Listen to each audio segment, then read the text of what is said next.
बनी इसराइल में एक बहुत बड़ा आबिद इबादत करने वाला था। इसके ज़माने में 3 भाई थे जिनकी एक नौजवान बहन थी। इत्फाकन भाइयों को कहीं लड़ाई पे जाना पड़ा। इनको कोई ऐसा शख्स नज़र न आया जिसके पास बहन को छोड़कर जाए और इस पर भरोसा करें। लिहाजा तीनों भाइयों ने इस बात पर इत्फाक कर लिया कि बहन को आबद के सुपुर्द कर जाए। वो आबद इनकी नज़र में तमाम बनी इसराइल में सबसे परहेजगार था। चनाचा वो बहन को लेकर इस आबद के पास आए और दरख्वास्त की, जब तक हम लड़ाई से वापस न आ जाएं, हमारी बहन आपकी हिफाजत में रहेगी।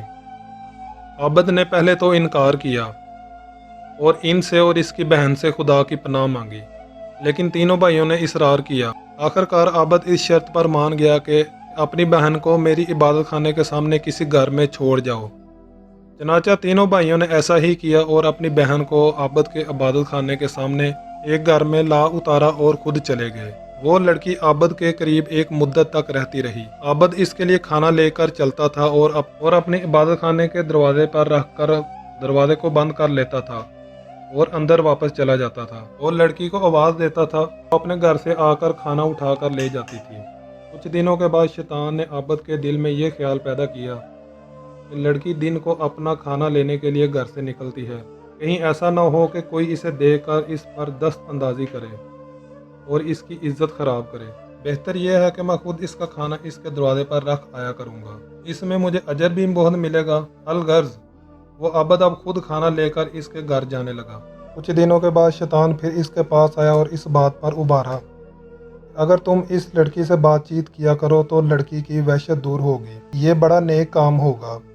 चनाचा वो आबद अब इस लड़की से कलाम भी करने लगा और अपने इबादत खाने से उतरकर इसके घर जाने लगा और दिन भर बातें करने लगा। वो दिन को लड़की के पास रहता और रात को अपने इबादत खाने में आ जाता। कुछ अरसा के बाद शैतान ने आबद पर लड़की की खूबसूरती का जाल फेंका और एक रोज़ आबद ने लड़की के जानों और रुखसार पर हाथ मारा। इसके बाद शैतान बराबर इसे उकसाता रहा, हत्ता कि इसे इस पर मुलव्वस कर दिया और लड़की हामला हो गई। कुछ दिनों के बाद लड़की ने एक लड़का जना। फिर शैतान आबद के पास आया और कहने लगा, अगर लड़की के भाई आ गए तो तुम क्या करोगे? मैं डरता हूँ कि तुम बड़े जलील होगे। तुम ऐसा करो कि इस बच्चे को ज़मीन में गाड़ दो। आबद ने ऐसा ही किया।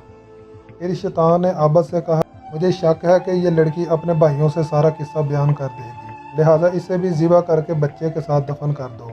आबद ने बच्चे के साथ लड़की को भी ज़िबा करके दफन कर दिया और ख़ुद इबादत खाना में जाकर इबादत करने लगा।